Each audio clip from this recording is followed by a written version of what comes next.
I have huge gaps in my UFC because I watched the Tank Abbott years. Like when I was in high school, we would like get the tapes. Oh my God. And like early Gracie. But Yeah. then I kind of didn't watch again until like maybe 2015. I was like a gap from 98, 99 to 2015. That's interesting. You were there for the fun days, though. Yeah. That was when it was a wild thing. That was like you couldn't even talk to people about. No, it was like having the UFC like 1 through 8 or having like the kids VHS was like collateral back in the day. Yeah. Like we'd all go to each other's house and be like, "Oh, you got the fucking UFC fucking tape?" It's a status symbol. It's like shitting in a bucket in Dubai. Yeah. You can get that latest shit in that bucket. Yeah. Like, yes, here's your money. And I remember because I was ignorant, my favorite guy was just Tank Abbott early on. Oh, Tank Abbott was a man. Yeah. He was the man. Tank Abbott has still see Tank Abbott versus John Matua. This was like one of the most when I saw this on television, I was like, oh my God. Like I didn't think about this aspect of fighting, that you're gonna get this dude who's just like a old time wrestler. Yeah. Power puncher, loves to drink and loves to Dude, the fuck fucking people best. up. And he's like, probably close to 300 pounds, strong as a fucking ox, and he's mean and funny, man. He's a funny dude, man. I got drunk with that guy many times back in the day when we all did shows Oh, together. this was a good fight. I remember this. Yeah, this We was... had this tape. Yeah. This is a good fucking fight. This was one of the best knockouts in the early days of the UFC. Scooter had there to the actual fight. That's Michael Buffer. This was not even Bruce Buffer interviewing the fighters or announcing the fighters. How crazy is that? So here it is. So the fight was very quick. Yup. This that Tank Abbott era. I was like, he was my favorite. Boom. Oh. Like, look at that KO. Because he was just like bar it's like fighting. he got electrocuted. Look at that KO. Yeah. So that was the first time I'd ever seen that. That was the first dab. That's the original dab. Original dab. That's the first time I ever saw that in the UFC. Like the way he did it, I was like, oh. I was like, that guy's fucking dangerous. And he just reminds you of your homie from high school, like that could just fucking fight. There's always guys like that. Yeah. There's always people like, no, the martial artists or whatever. Listen, there's always dudes who can just fight, and if they're big and they take a punch, and if they're like this guy, especially if they like to drink. Yeah, and there was a dude in my high school, he was a year younger than me, named Dax, just built like that. He could just fucking fight, and there's a dude named Tony Mahoney who could fight. Those guys existed in the ale taverns that the Vikings visited fucking 1,000 years ago. They were always doing that. Those are my favorite fighters. Look at him. He's making fun of the dude. He's out cold. That guy's a savage. And he fought some of the legends of the game. I mean, Tank fought them all. Yeah, and he had no grappling. Oh, he had a grappling. You think so? 100%. He could wrestle. Yes, absolutely. He could wrestle. Yeah. He just wanted to fuck people up. Like most of the time, he was just fucking people up. He wasn't a guy that would like shoot on anybody. Yeah. But he knew how to grapple. Okay, Yeah. fair enough. He had a wrestling background. But his power punching was fucking ridiculous, man. He would flatline people. Yeah, because I only saw him just like punching and striking. Dude, Tank Abbott had some hammers. Yeah. Woo! Those early best. days were so nuts because it was really like a laboratory for martial arts. Yeah.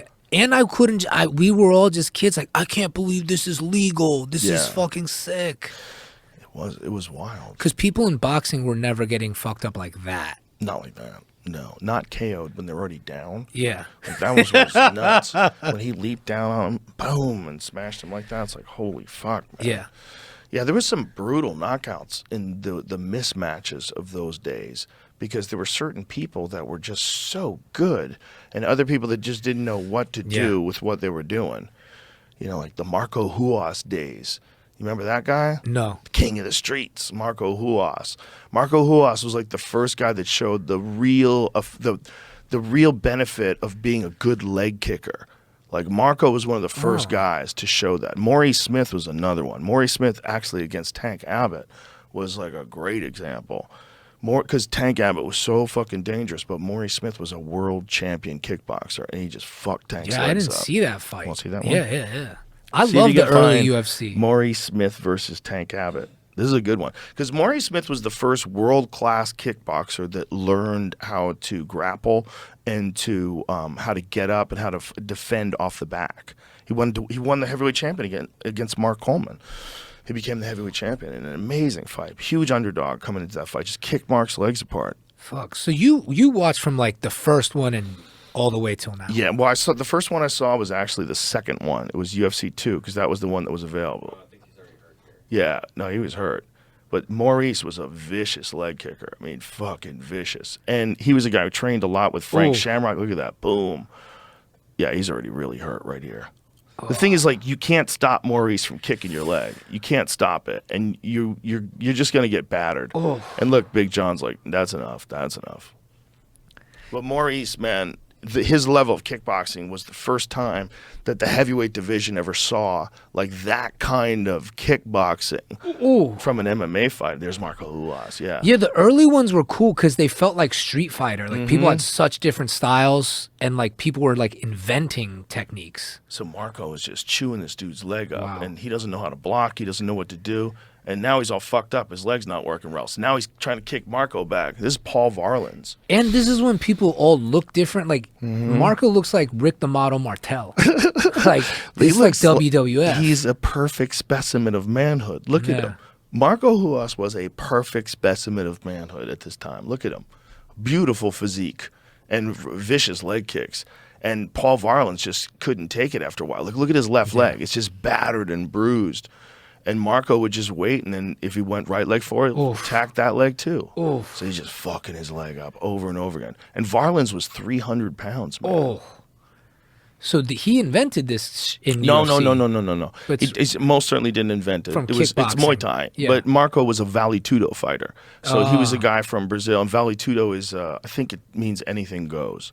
And those guys all fought bare knuckle, and they all fought in Speedos, just like that. Like the manliest men that have ever existed. Wow. Brazilian, MMA champions that came over during those days, like Marco. Marco's like the manliest man that's ever existed. Dude, I like the old logo too. The old logo's so fire. Oh, it was dope, right? Yeah. It feels like some Enter the Dragon shit, like the Ultimate Fighting Championship. Yeah. Yeah, Marco Ruas was a legend. He used to teach in Beverly Hills, too. He used to teach at Beverly Hills Jiu-Jitsu. Yeah, during those days. You ever trained with him? No, I did not, no. But I went down there once because Bas Rutten was doing something, and it was pretty cool. They developed, I don't know if it's still around anymore, but they developed like a real high level, in the early days of MMA. Like a high level camp down there. Like Pedro Rizzo was working out there, and Bas Rutten, and a bunch of other like really top level guys, and it was in Beverly Hills. It was like pretty cool. Damn.